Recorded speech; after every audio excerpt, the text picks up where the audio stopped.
আসসালামু আলাইকুম। কালকে পবিত্র মাহে শবে বরাত এবং জুম্মার দিন, গরিবের হজের দিন, আমাদের জন্য অনেক শুভ দিন।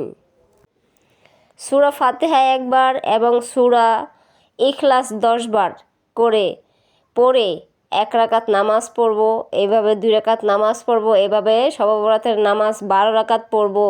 12 রাকাত পড়ে এভাবে 12 রাকাত নামাজ পড়ে আল্লাহর কাছে কান্নাকাটি করে আমাদের গুনাহ মাফের জন্য প্রার্থনা করব। ইনশাআল্লাহ আল্লাহর রহমতে আল্লাহ রাব্বুল আলামিন আমাদের সমস্ত গুনাহ মাফ করে দিবেন। কারণ আল্লাহ রাব্বুল আলামিন শবে বরাতের রাতে শেষ আসমানে নেমে আসেন এবং তার কাছে কে কি মুনাজাত করে আল্লাহ রাব্বুল আলামিনের কাছে কি চাইছেন, আল্লাহ রাব্বুল আলামিন তাই দান করবেন এবং তার সমস্ত গুনাহ মাফ করে দিবেন আল্লাহ। এবং যারা রোজা রাখতে ইচ্ছুক, বৃহস্পতিবার, শুক্রবার, শনিবার এই 3 দিন রোজা রাখবেন, তাহলে আপনার পুরো 1 মাসের রোজার সওয়াব সমান পাবেন।